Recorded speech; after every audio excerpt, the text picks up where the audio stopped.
છે કે કઈ રીતના મેઘરાજાએ વાપસી કરી છે। આ તરફ દ્વારકા જિલ્લાના કેટલાક ભાગોમાં વરસાદી માહોલ છે। ખંભાળિયાના સલાયામાં મેઘરાજાની ધમાકેદાર રી એન્ટ્રી જોવા મળી છે। લાંબા વિરામ બાદ સલાયામાં ધોધમાર વરસાદ વરસી ગયો। મેઘરાજાની તોફાની બેટિંગથી રસ્તાઓ પર પાણી ફરી વળ્યા છે।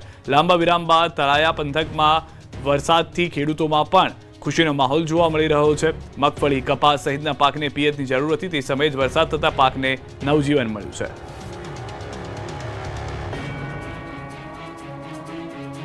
12 ઇંચ વરસાદના રાઉન્ડ માટે પણ તૈયાર રહેવું પડશે। 27 ઓગસ્ટથી તો પૂર તબાહી મચાવશે। આગાહી મુજબ જ ગુજરાતમાં વરસાદનો રાઉન્ડ શરૂ થઈ ગયો છે। હજુ 7 દિવસ સુધી વરસાદ પડશે। હવામાન વિભાગે આગાહી કરી છે કે 21 ઓગસ્ટ સુધી ભારેથી અતિ ભારે વરસાદ પડશે। દક્ષિણ ગુજરાત, મધ્ય ગુજરાત અને સૌરાષ્ટ્રમાં વરસાદ ભૂક્કા બોલાવશે। 18 થી 20 ઓગસ્ટ વચ્ચે સૌરાષ્ટ્રમાં છપ્પર ફાડકે વરસાદ પડશે। સાથે જ 20 થી વધુ રાજ્યમાં થંડરસ્ટ્રોમની આગાહી છે।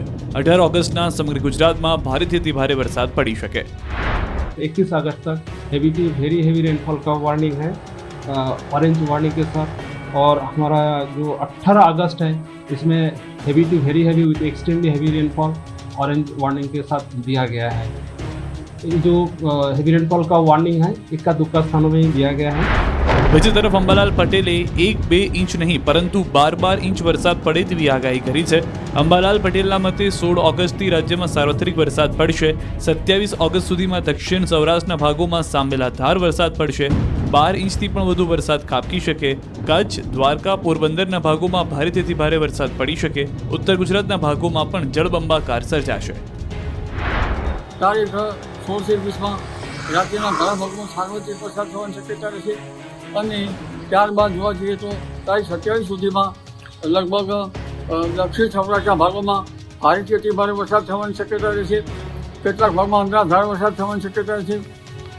લગભગ 12 ઇંચ કે તેથી પણ વધુ વરસાદ થઈ શકે અને દ્વારકાના ભાગો, પોરબંદરના ભાગોમાં પણ ભારેથી અતિ ભારે વરસાદ થવાની શક્યતા રહેશે।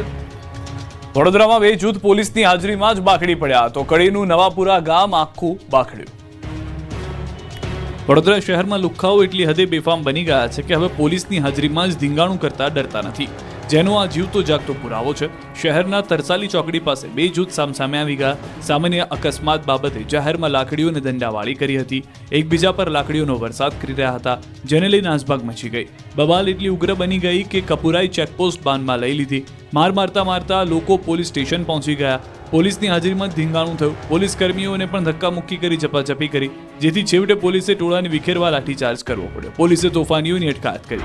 આ તરફ રોડ નિર્માણ બાબતે આખું ગામ ઝઘડ્યું હતું। કડીના નવાપુરા ગામે ગ્રામસભા કરાઈ હતી, જેમાં રોડ નિર્માણ બાબતે વિવાદ થતા બોલાચાલી થઈ।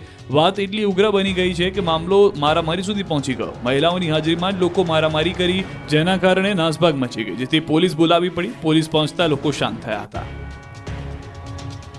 બરોડા ડેરીનું રાજકારણ ફરી ગરમાયું। ભાજપના 2 મોટા નેતાઓ બાખડ્યા હતા। જાહેરમાં ખોલશે પોલ। બરોડા ડેરીની આગામી ચૂંટણી પૂર્વે ડેરીના વહીવટને લઈને ફરી એકવાર રાજકારણ ગરમાયું છે। બરોડા ડેરીના પૂર્વ ચેરમેન અજીત ઠાકોરે દિનુ મામાના કાર્યકાળ દરમિયાન અનિયમિતતા અને ભ્રષ્ટાચારના આરોપ લગાવ્યા। અજીત ઠાકોરે આક્ષેપ કર્યો કે ગામડાઓમાં બરોડા ડેરીઓની મંડળીઓ બંધ થઈ રહી છે, માત્ર 2 લોકો ડેરીનો વહીવટ કરી રહ્યા છે। તમામ ડિરેક્ટર, ડેરીના મંત્રીઓને કંઈ પણ બોલવાની આઝાદી નથી। ડેરીમાં ગેરકાયદે ભરતીઓ કરી મોટો ભ્રષ્ટાચાર આચર્યો છે। તો સાથે દિનુ મામા સામે એક મંચ પર બેસી આ મુદ્દે ચર્ચા કરવા ચેલેન્જ ફેંકી। બીજી તરફ બરોડા ડેરીના પ્રમુખ દિનુ મામાએ અજીત ઠાકોરના આક્ષેપોને વિહોણા ગણાવ્યા અને કોર્ટમાં તૈયારી દર્શાવી। સાથે કહ્યું કે ડેરી અંગે મારા વિરુદ્ધ કરાયેલા તમામ આક્ષેપો પુરાવા સાથે સાબિત કરો। હું ખુલ્લા મંચ પર ચર્ચા કરવા તૈયાર છું। તો સાવલીના ધારાસભ્ય કીર્તન ઇનામદારે દિનુ મામાની ચેલેન્જને સ્વીકારી, કહ્યું કે જાહેર મંચ પર બેસી તમામ પુરાવા આપવા તૈયાર છું। ભાઈ 2012 થી ભ્રષ્ટાચાર જ ભ્રષ્ટાચાર છે। તો અજીતસિંહ ઠાકોરે ગાડી ફેરવી એટલે ગુનેગાર છો। અજીતસિંહ ઠાકોર ગુનેગાર નહીં, ગુનેગાર તમે છો। તમે આ ડેરીના તમામ વહીવટને સત્યાનાશ વાળું જે હું જાહેરમાં કહું છું, હું તમારી જોડે ટેબલ પર બેસવા તૈયાર છું।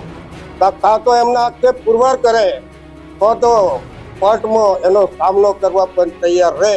ઈચ્છા હોય તો એક સ્ટેજ ઉપર આવી જાય, એક મંચ પર આવી જાય અને જોઈ લે, હિસાબ કરી લે કે તમે બોલો છો શું અને તમે મોઢેથી બોલો છો શું, તમે કરો છો શું। તમારા બોલવામાં અને કામ કરવાની પદ્ધતિમાં આસમાન જમીનનો ફરક છે। 4 તારીખ વાર્ષિક સાધારણ સભા પહેલા જ્યાં કહેશે ત્યાં હું મારું બધું જ કામ છોડીને મારા પશુપાલકોના, મારા બરોડા ડેરી જેવી મોટી સંસ્થાના હિતમાં, અને કદાચ મારાથી પણ કોઈ જગ્યા પર નાની મોટી કોઈ ખોટી માહિતી મળી ગઈ હોય, કોઈ ગેરસમજ ઊભી થઈ તો એના માટે પણ હું જાહેર મંચ ઉપર આ લોકોની સામે બેસવા તૈયાર છું.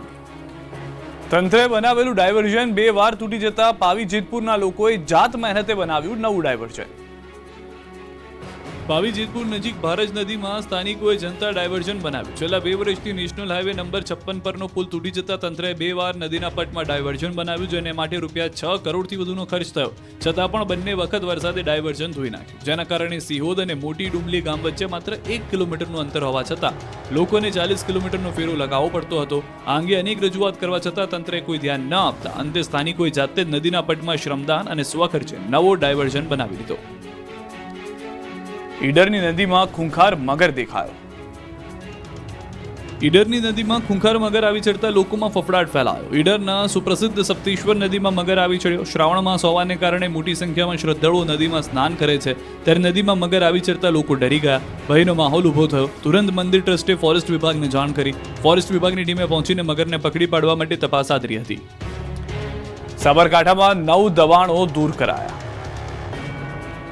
સાબરકાંઠાના વિજયનગરની છતરિયા વિસ્તારમાં દબાણ હટાવવા કાર્યવાહી હાથ ધરાઈ. ગેરકાયદેસર મકાન સહિત 9 દબાણો હટાવવા કાર્યવાહી હાથ ધરી. તંત્ર દ્વારા દબાણકારોને 10 દિવસ પહેલા નોટિસ આપી હતી.